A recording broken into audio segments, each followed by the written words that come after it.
নমস্কার, আমি স্বপন ইভিএম নিউজে আপনাদের সকলকে স্বাগত। আজকে আমাদের সঙ্গে উপস্থিত হয়েছেন তেজস জনকল্যাণ পার্টির সর্বাধিনায়িকা রুবি গুপ্ত। রুবিদিকে আমাদের ইভিএম নিউজে স্বাগত। নমস্কার, আমি রুবি গুপ্ত, তেজস জনকল্যাণ পার্টি পশ্চিমবঙ্গ। আমি পার্টির রাজ্য সভাপতি এবং founder chairman of the party. Tejas Janakalyan পার্টির রাজ্য দপ্তর হচ্ছে কলকাতায়, যাদবপুরে, এবং আমরা তেজস নতুন পার্টি জাতীয় নির্বাচন কমিশন দ্বারা পুরোপুরি নিবন্ধিত, রেজিস্টার্ড এবং সবে ভূমিষ্ঠ হয়েছি। আপনাদের কাছে আমাদের করজোড়ে নিবেদন, পাশে থাকুন, সঙ্গে থাকুন, সাথে থাকুন, আমাদের বলবৎ করুন, আমাদের ক্ষমতায়ন করুন এবং আমাদের সাথে থেকে আমাদের আগামী দিনের পথ চলার সাহায্য করুন। আমরা আপনাদের হয়ে আপনাদের কথা বলতে চাই, আপনাদের আওয়াজ এবং আপনাদের পরিষেবা দিতে চাই। তেজস জনকল্যাণ, মানুষের সাথে, মানুষের পাশে। ধন্যবাদ। আমরা প্রথম যে বিষয়টা আপনাদের সামনে উপস্থিত করব, নতুন দল পশ্চিমবাংলায় কি এমন প্রয়োজন পড়লো এই নতুন দলের, আর বাংলার মানুষেরই বা প্রয়োজন কি এই নতুন দলের সঙ্গে যুক্ত হওয়ার, এই প্রয়োজনীয়তাটা কি, এটাই আমরা জানতে চাইবো রবি গুপ্তার কাছে। আমাদের প্রথম প্রশ্ন ইভিএম নিউজের দর্শকদের হয়ে এবং বাংলার মানুষের পক্ষ থেকে, প্রয়োজনটা কি? এই দল তেজস জনকল্যাণ পার্টিতে মানুষ যাবে, কি প্রয়োজন আছে, বা আপনি বা দল করলেন কেন, কি প্রয়োজন এটা করলেন? বাংলায় কোনো পলিটিক্যাল যে শাসক দল রয়েছে তাদের কোনো বিকল্প নেই, কোনো বিকল্প রাজনৈতিক দল নেই যেখানে মানুষ নতুন করে আবার আস্থা, ভরসা, বিশ্বাস এগুলো রাখতে পারে। তাই জন্য আমার মনে হয়েছে ব্যক্তিগতভাবে, এবং আমি যখন আমার দলের যারা রয়েছেন তাদের সাথে যখন কথা বললাম, তখন আমরা ঠিক করলাম যে আমরা আমাদের মতো করি, ঠিক, কারণ আমরা তো খুব মধ্যবিত্ত মানুষ এবং মধ্যবিত্ত ক্লাসে আমরা বিলং করি, ফলে মধ্যবিত্ত মানুষের যে দুঃখ, কষ্ট, যে তাদের যে সমস্যা, সেগুলো তুলে ধরার মতো কেউ নেই, কোনো রাজনৈতিক দল নেই। হ্যাঁ, গরিবদের জন্য করতেই হবে, প্রান্তিক মানুষের জন্য করতেই হবে, সেটা আমরাও বিশ্বাস করি, আমরাও সেটা মানি এবং আমরাও করি। কিন্তু তার সাথে সাথে যাদের কাছে আমরা ম্যাক্সিমাম ভোট চাইতে যাই, সেই মধ্যবিত্ত মানুষের জন্য কথা বলার আমার মনে হয় এখন অব্দি সেটা সেরকম কোনো রাজনৈতিক দল বা সংগঠন পশ্চিমবাংলায় নেই, কোনো বিকল্প নেই। বাংলায় বিজেপির মতো একটা রাজনৈতিক, সেটা কোনো বিকল্প নয়। আমি বলি আপনাকে, সেটা অলরেডি 34 বছর মানুষ দেখেছে, 34 বছর মানুষ সহ্য করেছে, 34 বছর লাল চোখ, লাল সেলাম, তাদের রক্তচক্ষু, এবং তাদের শুধু তাই নয়, আমরা অনেক কিছু জানি সাইবারি ঘটনা থেকে, আমি সেগুলোতে পুনরাবৃত্তি করতে চাই না। মানুষ জানে রক্ত দিয়ে ভাত মেখে খাওয়া কি, মানুষের ভাতের হাড়ির মধ্যে ঢুকে যাওয়া এবং ঢুকে গিয়ে তাদের জীবনকে কোনো সুরাহা না দিয়ে অতিষ্ঠ করে তোলা, সেই বাংলার সিপিএম কে মানুষ জানে, দেখেছে, পরিচিত। এবার যদি আপনি আসেন, কংগ্রেস তো তথই বচ, এবং তারা তো একসাথে এখন গাঁট ছড়ে, যে কংগ্রেস এবং সিপিএম চিরতরের শত্রু ছিল, তারা হঠাৎ করে এখন বন্ধু হয়ে গেছে। And this is a very, আমার মনে হয় এটা আমাদের পার্টির তরফ থেকে, এবং আমি ব্যক্তিগতভাবে মনে করি this is an unholy alliance. কারণ গ্রাসরুটে যদি আপনি একদম নিচের স্তরে যান, যে সমস্ত সিপিএম কর্মীরা জীবন দিয়েছে এবং সারা জীবন তারা সমস্ত প্রতিকূলতার মধ্যে তারা সিপিএম করেছে, তারা যখন কংগ্রেসের সঙ্গে ওপর মহল গাঁটছড়া বেঁধেছে, তারা সেটাকে খুব একটা ভালো চোখে নেয়নি, ভালো স্পিরিটে নেয়নি। ঠিক ভাইসি ভার্সা, কংগ্রেসের যারা গ্রাসরুটে, তারাই তো পার্টিটাকে দাঁড় করায়। একদম নিচের স্তরের যারা কাজ করে, তারাই পার্টিটার বেস, তারাই পার্টিটার ভিত্তি, তারা দাঁড় করায়। তাদের সঙ্গে পরামর্শ করা হয়নি, এবং তারা, আমার মনে হয় না তারা সবাই এটাতে সহমত পোষণ করে। এবার আসুন বিজেপিতে। বিজেপি কি সাধারণ মানুষ, আমাদের বাংলার, গ্রাম বাংলার, মধ্য বাংলার মানুষ মনে করে তারা কোনো বাংলার বিকল্প রাজনৈতিক দল না, কারণ তারা বাঙালি পার্টি নয়। এটা একটা সাধারণ আপামর বাঙালির একটা ধারণা আছে। তারা চায় একটা আপাদমস্তক, আদ্যপান্ত একটা বাঙালি পার্টি, যেখানে বাংলার লোক রয়েছে, বাঙালি রয়েছে। হঠাৎ করে দরকার হলে পরে নেতাস্থানীয় যারা রয়েছেন, আমরা চট করে চলে যেতে পারবো। তেজসের সঙ্গে যারা রয়েছেন, হঠাৎ যদি দরকার হয় তারা তেজসের অফিসে চলে আসতে পারবে কলকাতায়। কিন্তু আমি যখন গ্রাম বাংলায় যখন আমি যাই, যখন জেলা সফরে যাই, বা এবং প্রান্তিক মানুষের সঙ্গে কথা বলি, বিভিন্ন, সেটা উত্তরবঙ্গ, মধ্যবঙ্গ, দক্ষিণবঙ্গ, সব জায়গায় মানুষের একটাই কথা, যে আমরা, মানে আমি বিজেপির পার্সপেক্টিভে বলছি, যে আমরা কোথায় যাব, দিল্লিতে যাব নাকি আমরা গুজরাটে যাব? কারণ এখানে কেউ কাউকে কিছু বললে এই নেতা তার কাছে পাঠায়, আর একজন তার কাছে পাঠায়। সুতরাং তাদের যেটা চিন্তন, তাদের যেটা মনন, তাদের মনে হয়েছে যে বাংলায় কোনো বিকল্প রাজনৈতিক দল নেই যার উপরে ভরসা, বিশ্বাস, আস্থা রাখা যায়। তাই জন্যে তারা চায় এমন একটি বিকল্প রাজনৈতিক দল যেখানে তারা এই সমস্ত অ্যাটলিস্ট তাদের যাদের সাথে তারা এগোতে পারে এবং তাদের সাথে যে দল থাকবে আদ্যপান্ত বাঙালি পার্টি, বাঙালি দল হিসাবে। সেই থেকেই আমার মনে হয়েছে যে আমাদের একটা নতুন রাজনৈতিক দল গঠন করা উচিত, যা মধ্যবিত্ত মানুষের কথা বলে, দ্য মিডল ক্লাস বেঙ্গলিজ, তাদের কথা বলে। আচ্ছা, আমি আপনাকে একটা কথা বলি, আপনি ঠিক আপনারা কিরকম চাইছেন? 294টা সিট পশ্চিমবাংলায় লড়াই করতে হবে, একটা নতুন রাজনৈতিক দল আপনারা আত্মপ্রকাশ করলেন। আপনারা মনে করেন এই 294টা সিটে আপনারা এককভাবে লড়াই করে কোনো রেজাল্ট আনতে পারবেন, নাকি আপনারা সমস্ত বিরোধী দলের মধ্যে একটা ঐক্য তৈরি করে আপনারা সেখানে একটা অবস্থান তৈরি করবেন? আপনাদের পরিকল্পনাটা কি?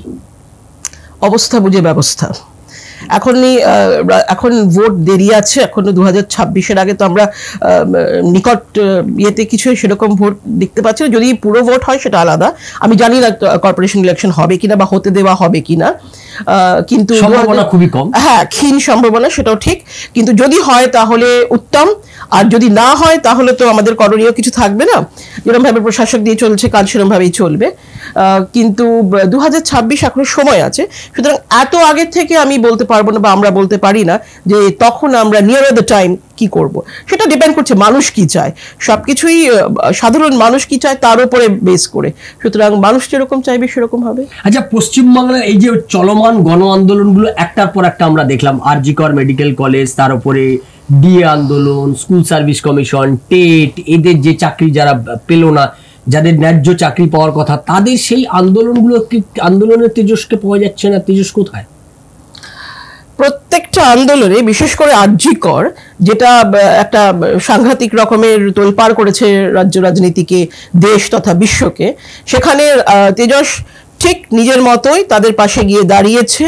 এবং শুধু যে দাঁড়িয়েছে তা না, তাদের প্রথম দিকে যে ধরনের তাদের দাবি দেওয়া ছিল সেগুলোকে পূর্ণ সমর্থন জানিয়েছে, ততক্ষণ অবধি যতক্ষণ তেজস মনে করেছে যে এটা আমাদের যে প্রতিভাময়ী ডাক্তার মেয়েটি ছিল অভয়া, তার বিচারের জন্য কথা বলা হচ্ছে, তার বিচারের জন্য আওয়াজ তোলা হচ্ছে, তার বিচারের জন্য পথে নামা, রাস্তায় নামা, দিন দখল, রাত দখল, দুপুর দখল, সকাল দখল, সমস্ত ইনক্লুডিং মহালয়ের সময় পর্যন্ত, যতক্ষণ সেই দাবি দেওয়াটা ছিল, সে মেয়েদের সুরক্ষা, নারী সুরক্ষা, কর্মস্থলের সুরক্ষা ইত্যাদি, ততক্ষণ অবধি আমরা নিশ্চয়ই তাদের সাথে পার্টিসিপেট করেছি, সেখানে গেছি, সমর্থন জানিয়েছি। কিন্তু পরবর্তীকালে যখন আমরা দেখলাম যে ব্যাপারটা অন্যদিকে ঘুরে যাচ্ছে এবং কিছু মানুষ তাদের নিজেদের তারা অত্যন্ত স্বার্থান্বেষী হয়ে যাচ্ছে, নিজেদের দাবি দেওয়া, নিজেদের স্বার্থ বজায় রাখার জন্য তারা ব্যাপারটাকে অন্যদিকে ঘোরাচ্ছে। বিশেষ করে যখন মাননীয় মুখ্যমন্ত্রীর সঙ্গে বৈঠক করে আসার পরে আমরা যে ডেভেলপমেন্টস গুলো দেখলাম, তাতে করে তখন আমাদের মনে হয়েছে না, ব্যাপারটা হয়তো একটু অন্যদিকে ঘুরে যাচ্ছে। It is getting diverted from the main topic, যেটা আমাদের আসল দাবি, আমাদের যেটা চাওয়া পাওয়া ছিল। তো যতক্ষণ অব্দি আমরা মনে করেছি সেটা আমাদের অভয়ার জন্য এবং নারী সুরক্ষা, আপামর নারী সুরক্ষা বাংলার জন্য তখন দাঁড়িয়েছি। যখন মনে হয়েছে এটা কোনো একটি পার্টিকুলার কোনো একটি দলের ব্যক্তিগত স্তরে যাচ্ছে এবং তাদের নিজেদের ব্যক্তিগত দাবি দেওয়া এর মধ্যে মিশে যাচ্ছে, তখন আমরা মনে করেছি আমাদের পিছিয়ে আসা ভালো। তো তখন আমরা আমাদের নিজেদের মতো করে আমরা প্রোটেস্ট করেছি তাদের সাথে। তখন আমরা আমাদের মনে হয়েছে তখন না থাকাই বেটার হয়েছে। আচ্ছা, তেজস নিজস্ব উদ্যোগে কোনো গণ আন্দোলন, ধরুন আরজি কর মেডিকেল কলেজ, এরকম কোনো গণ আন্দোলন বা পশ্চিমবাংলায় এই মুহূর্তে যেটা রয়েছে যে ন্যায্য চাকরি প্রার্থী যারা, তাদের চাকরি তারা পেল না, তারা রাস্তায় বসে রয়েছে, ডিএ আন্দোলনকারীরা রাস্তায় রয়েছে, তেজস কি নিজস্ব রাজনৈতিক শক্তি নিয়ে তাদের পাশে দাঁড়াচ্ছে, এই গণ আন্দোলনগুলোর পাশে থাকছে বা থাকবে, এরকম কি কোনো পরিকল্পনা তেজসের আছে? ডেফিনেটলি, এটা তো বলার অপেক্ষা রাখে না যে তেজস যতজন যারাই ক্ষুব্ধ, যে কোনো ব্যাপারেই হোক, ক্ষুব্ধ যারাই আহত, যে কোনো ভাবেই আহত হোক না কেন, সামাজিকভাবে, আর্থিকভাবে, তাদের পাশে তেজস সবসময় দাঁড়াবে, ভবিষ্যতেও এর পরিকল্পনা রয়েছে। এবং যদি প্রয়োজন হয় তখন আন্দোলনের পথে আমরা যাব, আমরা তাদের পাশে গিয়ে, তারা যেখানে যেখানে মঞ্চ বেঁধেছে বা যেখানে যেখানে তারা প্রোটেস্ট করছে, আমরা সেখানে গেছি এবং আমরা ভবিষ্যতেও যাব, ডেফিনেটলি যাব। কিন্তু একটা জিনিস মানুষকে মনে রাখতে হবে, আমরা পলিটিক্যাল পার্টি হিসেবে, তা আবার নতুন সবে ভূমিষ্ঠ হয়েছি, আমরা নতুন পলিটিক্যাল পার্টি হিসেবে আমাদের একটা পরিসর আছে, তার মধ্যে একটা ক্ষমতা আছে, তার মধ্যে যতটা আমাদের ক্ষমতা, যতটা আমাদের পরিসর, তার মধ্যে যতটুকু করা সম্ভব আমরা ডেফিনেটলি করব, সেটা কারোর বলার অপেক্ষা রাখে না। কিন্তু সলিউশন বা এর কোনো সমাধান তো আর আমরা এরভাবে দিতে পারি না যতক্ষণ না কোনো দল, সেটা যেই হোক, সেটা তেজস এক্সওয়াইজেড যেই হোক না কেন, তারা যতক্ষণ না কোনো ক্ষমতায় আসছে বা তাদের হাতে ক্ষমতা, প্রশাসনিক ক্ষমতা থাকছে, ততক্ষণ তারা এটা সলিউশন আনতে পারবে। বাট সলিউশনের পথে আমরা হাঁটতে পারি এবং সলিউশন যাতে খুব তাড়াতাড়ি গতিতে হয় তার ব্যবস্থা ডেফিনেটলি আমরা করতে পারি, কারণ তার জন্যই প্রশাসনের বিরুদ্ধে আওয়াজ তোলা, কথা বলা, তাদের পাশে গিয়ে দাঁড়ানো এবং আমরা যে সেটা পুরোপুরি সমর্থন করি সেটা মানুষকে বুঝিয়ে দেওয়া, সেই আন্দোলনের পথে হাঁটা, সেই আন্দোলনকে পূর্ণ সমর্থন করা, সেটা প্রয়োজন এবং সেটা আমরা ডেফিনেটলি করছি। আচ্ছা, পশ্চিমবাংলায় আপনি যদি নির্বাচনের পরিপ্রেক্ষিতেই একটা রাজনৈতিক দলের টিকে থাকা না টিকে থাকাটা অনেকটাই গুরুত্বপূর্ণ, কারণ আপনি যদি দেখেন যে সিপিএম 34 বছর রাজত্ব করার পর জাস্ট 10 বছর সরকার থেকে চলে গেছে, ভোটের পার্সেন্টেজ 5-এ এসে নেমে গেছে, 5% ভোট সিপিএম এর এই অবস্থা দাঁড়িয়েছে। ফলে ভোটে ক্ষমতায় থাকা না থাকা, নির্বাচনে জেতা না জেতার উপর আপনার কিন্তু ভোটের পার্সেন্টেজ নির্ভর করে, আপনার অস্তিত্বও নির্ভর করে। 294টা সিটে আপনার নানান রকমের ইকুয়েশন আছে, হিন্দু আছে, মুসলিম আছে, হিন্দুদের মধ্যে নানান ভাগ আছে, নানান কমিউনিটি আছে, আচ্ছা আদিবাসী আছে, অন্যান্য পিছিয়ে পড়া জাতির মানুষ আছেন।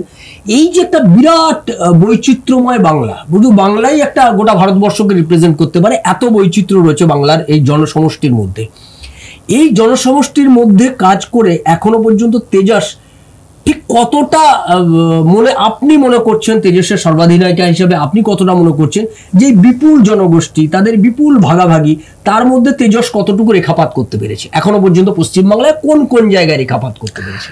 আচ্ছা, আপনার প্রশ্ন এই প্রশ্নটার অনেকগুলো অ্যাঙ্গেল আছে। এক হচ্ছে যে ভোটে জেতা হারার উপরে একটি রাজনৈতিক দলের টিকে থাকা, সেটা তো হ্যাঁ, টিকে থাকা না টিকে থাকা সেটা তো নিশ্চয়ই প্রাসঙ্গিক, আমি সেটা মানি। কিন্তু আপনাকে একটা জিনিস মনে রাখতে হবে, বাংলার মানুষ যা ভোট দেয় সেই প্রতিবিম্বই কিন্তু প্রতিফলিত হয় না সব সময়। তার কারণ হচ্ছে ভোট দিচ্ছে একটি চিন্তন মনন, একটি মানসিকতা নিয়ে। আসল খেলাটা হয় গণনা কেন্দ্রে। সেই গণনা কেন্দ্রে আমি বারবার বলেছি এবং এই নিয়ে আমি ইলেকশন কমিশনের কাছেও যাব এবং আমি সেখানেও বলবো, গণনা কেন্দ্রে যারা গণনা করছেন সেই জায়গাটা যদি আমরা নিরপেক্ষ না রাখতে পারি, ইম্পার্শিয়াল না রাখতে পারি, তাহলে কোনোদিনই ভোটের রেজাল্ট অন্যরকম হবে না। ওই চিরকালই এই ভোটের রেজাল্ট ওই একই রকম, যেরকম হচ্ছে সেরকমই দুঃখজনক হবে। সুতরাং ভোট দেওয়া, সাধারণ মানুষের ভোট দেওয়াটার উপরে কিন্তু খুব একটা রেজাল্ট ডিপেন্ড করে যারা গণনা করছে তাদের মানসিকতার উপর এবং তাদেরকে কিভাবে কি টিউটার করা হয়েছে, সেটা গেল একটা স্তর। সুতরাং ওখানে আসল খেলা হয়ে যায়। এবার আসুন, আপনি বিভিন্ন যে ডেমোগ্রাফি বা জনবিন্যাসের কথা বলছেন, হ্যাঁ আদিবাসী আছে, মুসলিম ভোট আছে, বা বিভিন্ন অন্যান্য উপজাতি, জনজাতি, পাহাড়ি জাতি অনেকে রয়েছে। আমি এই প্রসঙ্গে বলে রাখি যে আদিবাসীদের একটি অত্যন্ত বড় সংগঠন, তারা কিন্তু তেজসের সাথে একসাথে কাজ করার অত্যন্ত ইচ্ছা, উদ্যোগ সব প্রকাশ করেছে। সেটা আমরা যখন আমাদের প্রেস কনফারেন্স হবে জানুয়ারি মাসে, তখন আমরা সেটা বলবো এবং আমরা সেটা তখন সার্বজনিক করব।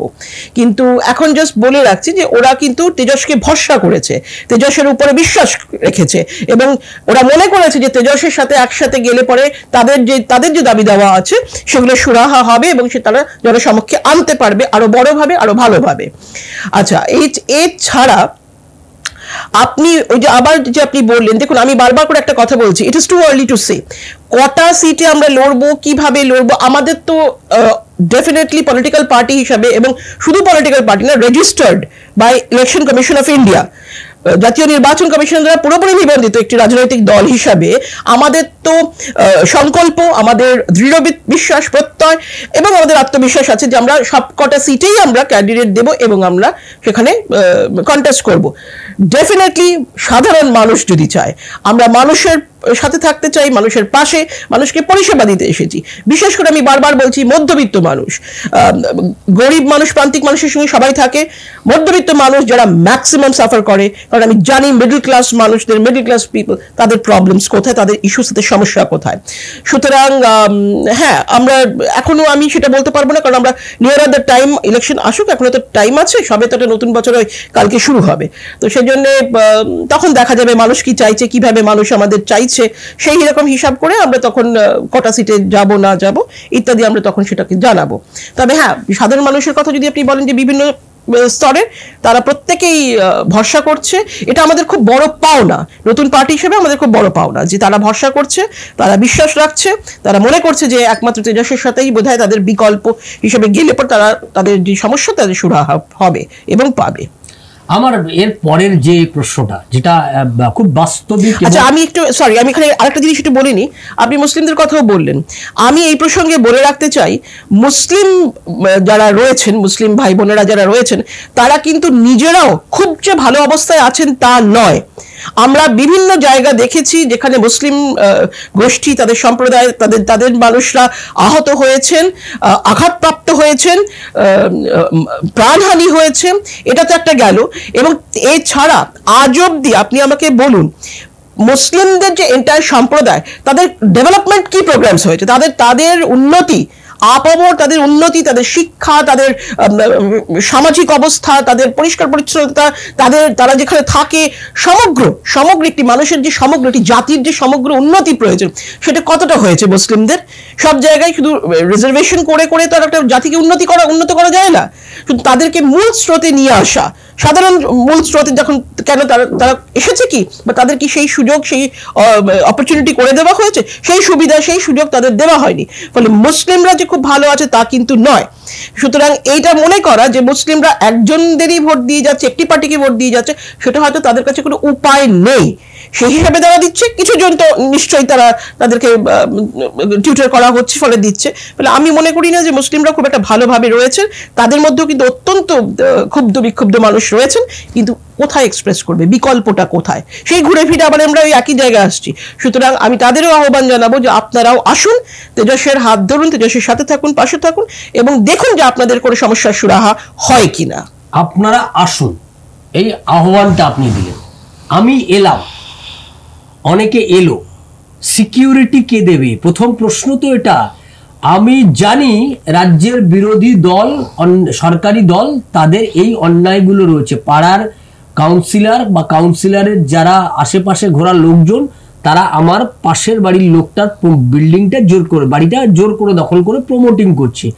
গ্রামে আমার কাছে গতকাল কমপ্লেন এসছে সোনারপুরে, আমাদের আজকেও সেটা শুট করতে যাওয়ার কথা ছিল, সোনারপুরে তৃণমূলের নেতা তার নিজের জমি, মানে যে লোকটি অভিযোগ জানাচ্ছে তারই জমি, সেটাকে জোর করে দখল করে কেটে জল ঢুকিয়ে দিচ্ছে। আচ্ছা, আপনার দলে যাবে, প্রথম প্রশ্নই আসবে যে আমার উপর তৃণমূল আক্রমণ হানবে, সিকিউরিটি আসবে, মামলা দেবে, পুলিশ নানান রকমের মিথ্যে মামলায় ফাঁসিয়ে দেবে। এই সিকিউরিটিটাই হচ্ছে সব থেকে বড় প্রবলেম, যে কারণে মানুষের ইচ্ছে থাকলেও অনেক সময় বিরোধিতার জায়গাটায় যেতে পারে না। এইটাকে আপনারা কি করে নিশ্চিত করছেন যে তার কোনো বিপদ হবে না, হলে তেজস সেটাকে রক্ষা করবে? স্বপন, আমি এই প্রসঙ্গে আপনাকে একটা প্রশ্ন করতে চাই। আপনি কখনো সুন্দরবনে গেছেন? হ্যাঁ, গেছেন তো? একদম জঙ্গল এলাকায়, নদীর পাড়ে গেছেন তো? আপনি জানেন যে ওখানকার মানুষজন, ওখানে যারা বসবাস করে, সেই প্রান্তিক মানুষগুলো জঙ্গলে বাঘ আছে জেনেও জঙ্গলে মধু তুলতে যায়। হ্যাঁ, নদীতে জলে কি মাছ নিয়ে খাড়ির ভেতর ঢুকে, আমি বলছি ওকে মিন বলে, মিন তোলা সময় নিয়ে যায়। ওরা মিন তোলে যখন, তখন কিন্তু নদীতে নামে, জানে যে কুমির আছে। সুতরাং বাঘের পেটেও যেতে পারে, কুমিরের পেটেও যেতে পারে। সেটা জেনে, জীবনহানির অবস্থা জেনেও, প্রাণ আশঙ্কা আছে এরকম জেনেও কি তারা বন্ধ করে দেয়? করে না। তার কারণ হচ্ছে জীবন জীবিকার সমস্যা, জীবন জীবিকার প্রশ্ন। মানুষের যখন দেওয়ালে পিঠ থেকে যায়, মানুষকে যখন বেঁচে থাকার তাগিদে লড়তে হয়, প্রত্যেক দিন লড়তে হয়, সে তখন মানুষ কি বিপদ আছে, কারণ জানে তো এদিকে সামনে গেলেও মরবো, পিছনে গেলেও মরবো, তাহলে তবু সামনে এগোই। তো মানুষের যখন জীবন জীবিকার প্রশ্ন আসে, মানুষের যখন দেওয়ালে পিঠ থেকে যায়, মানুষকে যখন বেঁচে থাকার তাগিদে জীবন সংগ্রামে নামতে হয়, তখন মানুষ এটা দেখে না যে আমাকে পুলিশে ধরবে, না মিলিটারিতে ধরবে, নাকি আমাকে কেউ মেরে ফেলবে। আরে সেটা এমনিতেও মরে যাচ্ছে, এখনই বা কি বেঁচে আছে? আপনি যদি দেখেন সমাজ কি এখন বেঁচেছে, সমাজ তো অলমোস্ট ইন দ্য আইসিইউ। সমাজ তো আইসিইউতে রয়েছে। রোজ আজকে সকালের খবরও আছে, আজকে সকালেরই খবর, এই আমাদের দক্ষিণ কলকাতায় একটি খেলার ম্যাচের ওখানে, সেখানে ক্রিকেট খেলা হচ্ছিল, কোনো একটি সম্মেলনী ক্লাবের থ্রু দিয়ে সেখানে গুলি চলেছে বা বন্দুকের বাট দিয়ে আহত করেছে। সুতরাং দিন দাহাড়ে খুন, জখম, চুরি, ছিনতাই, ডাকাতি, মানুষ খুন করছে, গুলি মারছে, সব রকম ভাবে আহত করছে, সব রকম ধরনের ক্রাইম, সব রকম ধরনের অপরাধ হচ্ছে। তো তার মধ্যে তো মানুষ বেঁচে রয়েছে, মানুষ বাঁচার চেষ্টা করছে। তো সুতরাং তেজসে কেন আসবে বা মানুষ আমাদের কেন সমর্থন করবে? কারণ তাদের তো কোনো বিকল্প নেই, তাদের কোনো উপায় নেই, তারা যাবেটা কোথায়? যে যে শাসক দলের সঙ্গে তারা গেলে পরে শাসক দলে থাকলেও আহত হচ্ছে, প্রাণহানি হচ্ছে, না থাকলেও আহত হচ্ছে, প্রাণহানি হচ্ছে। তো তার থেকে অ্যাটলিস্ট বেটার যে আমরা একটা নতুন দল যারা এসেছে, যাদের এখনো তারা সাধারণ মানুষ যে দেখেনি যে তাদের ক্ষমতা কি বা তাদের করার ইচ্ছাটা কি। একটা হচ্ছে আমার কাছে কতটা ক্ষমতা রয়েছে আমি করছি, আর একটা হচ্ছে আমার কি ইচ্ছা আছে, whether I am sincerely dedicated to perform, আমি করতে চাই কিনা, আমি কাজটা করতে চাই কিনা। তো সেটা তো মানুষ বুঝতে পারছে, মানুষ দেখতে, মানুষ অবভিয়াসলি তেজসকে কখনো মানুষ দেখেনি এর আগে, তাদেরকে একটা সুযোগ তো দিতেই হবে, মানুষের তো কোনো উপায় নেই, কোনো বিকল্প নেই। সুতরাং যদি কোনো আশঙ্কা থেকেও থাকে, হয়তো আছে, এখন আমরা চতুর্দিকে যা দেখছি যে কোনো বিরোধী দল করলেই আপনার জীবন আশঙ্কা আছে, শুধু বিরোধী দল কেন, আপনি শাসক দল করলে আপনার জীবনের আশঙ্কা নেই, তাতেও তো মানুষ মারা যাচ্ছে। সুতরাং আমার মনে হয় না সেটা আজকে বাংলার মানুষের খুব একটা মাথা ব্যথার কারণ। তারা বিকল্প চায়, সমস্ত স্তরের মানুষ, ওপর থেকে নিচ অব্দি, প্রান্তিক মানুষ অব্দি, প্রত্যেকটি মানুষ, মধ্যবিত্ত প্রান্তিক সবাই একটি বিকল্প চাইছে, একটু ভালো, ভদ্র, সুন্দর, যারা মানুষের হয়ে কাজ করবে, পরিষেবা দেবে, মানুষের কথা চিন্তা করবে, সেরকম একটি রাজনৈতিক দল চাইছে বিকল্প শক্তি হিসাবে। সেখানে তো অনেক রকম বাধা বিপত্তি আসতে, যে কোনো নতুন শুরুয়াতে বাধা বিপত্তি আসে, সেটা মানুষ জানে। আমার মনে হয় সেটাতে তাদের মাথা ব্যথার কারণ নয়। বিকল্প চায় শব্দটা আপনি বহুবার উচ্চারণ করলেন, বিকল্প বিকল্প বিকল্প। কোন বিকল্প? জীবন জীবিকার কথাও আপনি উল্লেখ করলেন। কোন এমন বিকল্প আপনি দেবেন? আপনাকে যদি সরকারে মানুষ নির্বাচিত করে, 2026 সালে নির্বাচনে তেজস জনকল্যাণ পার্টি পশ্চিম বাংলায় ক্ষমতায় আসীন হলো, কোন বিকল্প, জীবন জীবিকার ক্ষেত্রে কোন বিকল্প আপনি পশ্চিম বাংলার মানুষকে দেবেন? যে বিকল্পের কথা আপনি আমার দর্শকদের আজকে আমাদের নিউজ চ্যানেলের মধ্য দিয়ে আপনি যে বিকল্পের কথা বলবেন, যেটা পশ্চিমবাংলার হাজার হাজার দর্শক দেখবে, আর দেখার পর পশ্চিমবাংলার সেই দর্শকরা যারা দেখবেন তারা এই বার্তাটা ছড়িয়ে দেবে যে পশ্চিমবাংলা একটা নতুন দল এসছে যারা বিকল্প দিতে পারে, সেই বিকল্পের সন্ধান আপনি দেবেন। আপনি দিন, কোন বিকল্পের কথা আপনি বলছেন? সব থেকে বড় বিপদ এখন পশ্চিমবাংলার মানুষের হচ্ছে আর্থ সামাজিক বৈষম্য, সোশিও ইকোনমিক ডিসপ্যারিটি। এটা হচ্ছে সব থেকে বড় বিপদ। মানুষের কাছে না টাকা আছে, না উপায়, রোজগার করার উপায় আছে, অর্থ রোজগার করার উপায় নেই। মানুষের চাহিদা বাড়ছে বিভিন্নভাবে, আপনার ব্যক্তিগত চাহিদা, সামাজিক চাহিদা, পারিবারিক চাহিদা, সব রকম চাহিদা রয়েছে, চাহিদা বাড়ছে, কিন্তু মানুষের কাছে সেটা মেটানোর জন্য পর্যাপ্ত টাকা নেই, অর্থ নেই, আয় করার উপায় নেই। সেটা সর্বপ্রথম আমরা দেখব। আমি ব্যক্তিগতভাবে মনে করি মানুষের পকেটে, যদি সাধারণ মানুষের পকেটে যদি টাকা থাকে, তাদের যদি ব্যাংক ব্যালেন্স থাকে, তাহলে কোনো ভাতা ভিক্ষা এসবের দরকার হয় না। আমার কাছে যদি টাকা থাকে তাহলে আমাকে চিন্তা করতে হবে না যে আমি বাড়িটা কিভাবে বানাবো। আমার কাছে যদি টাকা থাকে তাহলে আমি চিন্তা করতে দরকার নেই আমার চিন্তা করার যে আমি কালকে যদি আমার কোনো একটা অঘটন ঘটে আমি হাসপাতালে কিভাবে ভর্তি হব। ঠিক আছে, প্রকল্প তো থাকবেই, সমস্ত সরকারি প্রকল্প সবসময় ছিল, সবসময় থাকবে, কিন্তু আমার মনে হয় এই ছাড়া মানুষের নিজস্ব উপায়, নিজের অর্থনৈতিক স্ট্যান্ডার্ড, অর্থনৈতিক অবস্থাটার সব থেকে বড়, ওইটাকে সব থেকে আগে, সব থেকে শক্তপোক্ত করতে হবে।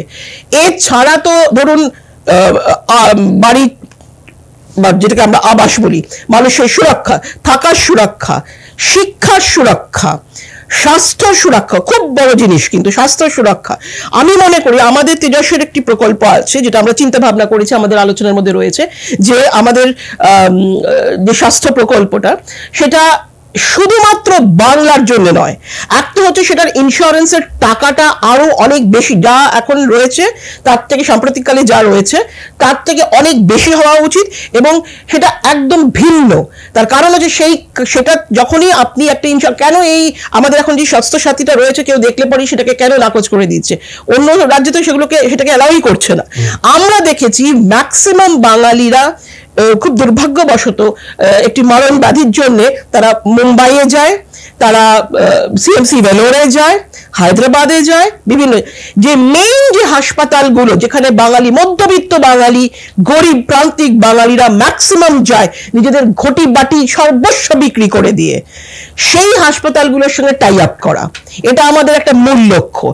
রাজ্যে তো থাকবেই, রাজ্যে টাই আপ থাকবে, প্লাস এইসব হাসপাতালগুলোর সাথে টাই আপ করা থাকবে, যাতে করে বাঙালি, এই আমার রাজ্যের আমার মানুষ, আমার বাঙালিরা যখন, আমাদের বাঙালিরা যখন ওখানে যাবে, তাতে করে তাদের যেন ঘটি বাটি বিক্রি করে সর্বস্ব নিঃস্ব হয়ে ওখানে চিকিৎসা করাতে না যেতে হয়, ওই কার্ডটা যেন থাকে। এবং সব থেকে ইম্পর্টেন্ট হচ্ছে ওই কার্ডে যা খরচা হবে সেই হাসপাতালগুলোকে ঠিক সময় মতো সেগুলোকে পে করে দেওয়া, সেগুলো সেই সমস্ত যা ওদের এক্সপেন্সেস হবে সেগুলোকে পেমেন্ট করা। সেই পেমেন্ট হয় না দেখেই তো তারা এই কার্ডটাকে নিতে চাইছে না, কারণ দিনের পর দিন, মাসের পর মাস, বছরের পর বছর সমস্ত ডিউ পড়ে রয়েছে। কে দেবে?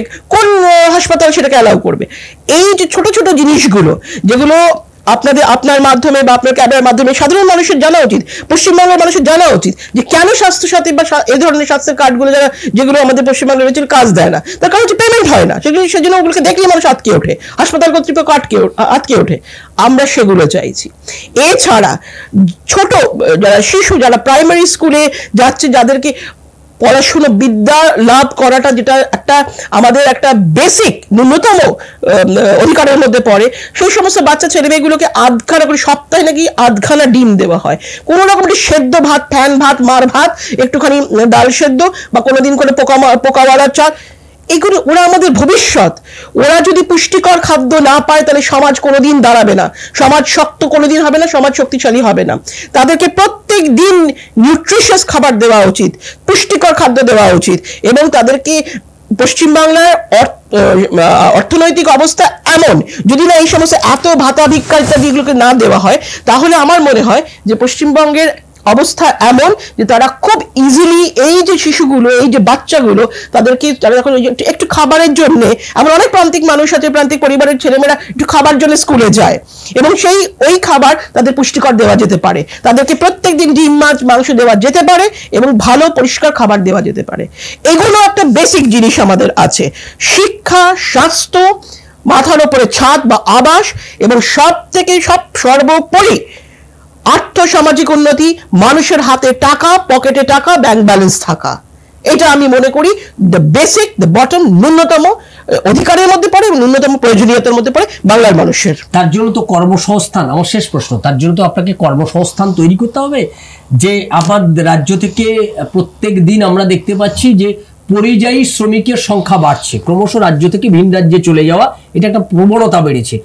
আপনি সেই পরিযায়ী শ্রমিকদেরকে রাজ্যে ফেরাতে হবে। এই রাজ্যে যারা শিক্ষিত যুবক রয়েছেন, যারা স্কিল্ড ওয়ার্কার রয়েছেন, তাদেরকেও আপনার কাজ দিতে হবে। তাহলে কর্মসংস্থানের আপনার ফ্রেমওয়ার্কটা কি হবে? এটা দিয়ে আমরা আজকে শেষ করব। আমি এর আগেও বারংবার বলেছি, আজও আমি রিপিট করছি, পশ্চিমবাংলা থেকে শুধুমাত্র কর্মসুযোগের অভাবেই মানুষ পরিযায়ী হচ্ছে না বা হয় না, বেতন বৈষম্যের জন্য মানুষ পরিযায়ী হচ্ছে। একটি দক্ষ, প্রশিক্ষিত, শিক্ষিত, অভিজ্ঞ ছেলে কলকাতায় বসে বা পশ্চিমবাংলায় বসে যা রোজগার করবে তার 2 গুণ থেকে 2.5 গুণ বেশি অন্যান্য রাজ্যে গিয়ে তারা রোজগার করে, এবং তার লোভে তারা যায়, কারণ প্রত্যেকেই চায় আমি বেশি টাকা রোজগার করি। এটা খুব স্বাভাবিক একটা প্রবৃত্তি মানুষের। সুতরাং পরিযায়ী শ্রমিক একমাত্র কর্মসুযোগের অভাবে নয়, এই ধরনের বেতন বৈষম্যের অভাবে হচ্ছে। এবার আমি আসছি হচ্ছে কর্মসুযোগের ব্যাপারে। হ্যাঁ, ডেফিনেটলি কর্মসুযোগ তো করতেই হবে। অনেক রকম ভাবে কর্মসুযোগ করা যায়, যেটা আমি জানি না কেন রাজ্য সরকার বা আমাদের যারা প্রশাসনে রয়েছে বা এখানে কেন পশ্চিমবাংলায় সেগুলো সেই উদ্যোগ নেওয়া হচ্ছে না। আমি সামান্য আপনাকে একটা এক্সাম্পল দেবো, কারণ এটা অত্যন্ত বড় এলাবোরেট সাবজেক্ট, এটা নিয়ে অনেক কথা বলা যেতে পারে, অথবা হয়তো সময় নেই আমাদের। বাট আমি এটা খুব সিম্পল একটা, যেটা আমাদের বাঙালি বাড়িতে, আমরা বাঙালিরা মাছে ভাতে বাঙালি, এই মাছের আঁশ ফেলে দেওয়া হয় বা এই মাছের আঁশ অন্য রাজ্যে পাঠিয়ে দেওয়া হচ্ছে, কারণ এই মাছের আঁশ থেকে একটি খুব ইম্পর্টেন্ট রাসায়নিক পদার্থ যেটা তৈরি, সেটা হচ্ছে কোলাজেন। এই কোলাজেন যত আমাদের ওষুধ কোম্পানিগুলো আছে, প্রসাধনী কোম্পানিগুলো আছে, বিভিন্ন স্টিমুলেন্টস বা এই ধরনের যারা জিম টেম করে, মানে এগুলো ফুড সাপ্লিমেন্ট হিসেবে, ডার্মাটোলজিক্যালি স্কিনের বিভিন্ন ওষুধ তৈরি হয়, বিভিন্ন কসমেটিক ইন্ডাস্ট্রিতে এদের প্রচন্ড, মানে পৃথিবী জুড়ে এর চাহিদা রয়েছে, বিশেষ করে দক্ষিণ এশিয়ায় এবং ইউরোপে, এই সমস্ত দেশগুলোতে, তারা ওই রাজ্যগুলো থেকে কোটিশো টাকা এই কোলাজেন নিয়ে কিনে নিয়ে যাচ্ছে এবং তারা এক্সপোর্ট করছে।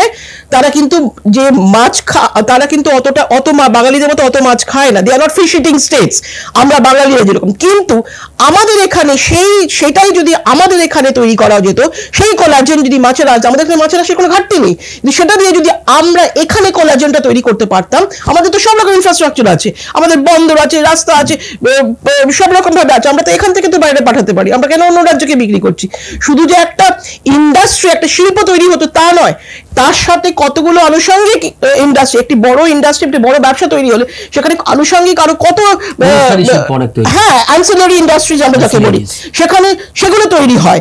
ফলে কত মানুষ, it is like a cycle, it's like a circle and a cycle, কত মানুষ সেখানে কাজ পাবে, কত মানুষ সেখানে কর্মসুযোগের সন্ধান পাবে, এবং সে আস্তে আস্তে এভাবেই তো বাড়বে। সুতরাং এরকম দেখতে গেলে এরকম অনেক আছে, কিন্তু আমরা সেটাকে করছি না। এই তো শুনেছিলাম একটা বন্দর, গভীর সমুদ্র বন্দর তৈরি হবে, কই সেই তো বন্দর তো বন্ধ হয়ে গেল আদানিদের নিয়ে, যে তাজপুরে, সেটা তো বন্ধ হয়ে গেল এবং সেটা তো চলে গেছে, তারা দেওয়া হবে কিনা আমি জানি না। বাট এনিওয়ে, এরকম ধরনের এগুলো খুব দুর্ভাগ্যজনক। আমি কিন্তু কাউকে দোষ দিচ্ছি না বা কারোর গুণগান করছি না, আমি বলছি এটা পরিস্থিতি, এটা হচ্ছে আমাদের বর্তমান পরিস্থিতি এবং অত্যন্ত দুঃখজনক পরিস্থিতি, এটার থেকে বেরিয়ে আসতে হবে। এবং আমি সেটাই অ্যাকচুয়ালি আমাদের তেজস্বীর এইম, আমাদের লক্ষ্য, আমাদের টার্গেট হচ্ছে তাই এই ধরনের শিল্প পশ্চিমবাংলায় নিয়ে আসা, যাতে করে মানুষকে আস্তে আস্তে আবার ঘরমুখী করা যায়, পশ্চিমবঙ্গ মুখী করা যায়। তখন তারা অবভিয়াসলি, ঘরে বসে যদি কেউ টাকা রোজগার করতে পারে, সে বাইরে যাবে কেন? অর্থাৎ কর্মনিবিড় শিল্পের কথা ওনারা বলছেন। তেজস জনকল্যাণ পার্টি যদি পশ্চিমবাংলার রাজনীতিতে তারা একটা ভালো সাফল্য পায়, যারা পশ্চিমবাংলার মানুষ যদি তাদেরকে ক্ষমতায় নিয়ে আসেন, তাহলে তারা যে বিকল্পের কথা বলছেন, সেই বিকল্পের একটা অংশ হচ্ছে শ্রমনিবিড় শিল্প গড়ে তোলা, যেখানে অনেক মানুষের কর্মসংস্থান তো হতে পারে, অনেক মানুষ কাজ পেতে পারবেন, তারা নিজেদের অর্থে নিজেরা শক্তিশালী হবেন। শুধুমাত্র ভাতা ভিক্ষার উপর নির্ভর করে তাদের সংসার চলবে বা তাদের জীবন চলবে এরকম নয়।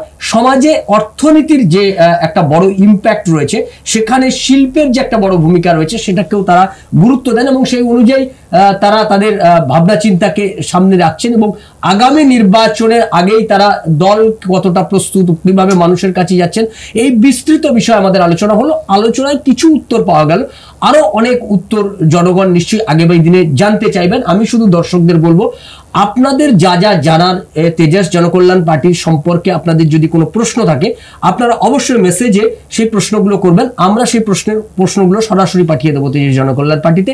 আপনারা তাদের সঙ্গে সেই উত্তর, আপনারা পরের কোনো একটা এপিসোডে সেই উত্তরগুলো আপনারা পেয়ে যেতে পারেন। আপনারা নজর রাখুন ইভিএম নিউজে। আপাতত আমি এবং রুবি গুপ্ত বিদায় নিচ্ছি। নমস্কার। ইভিএম নিউজ আপনার কথা বলে।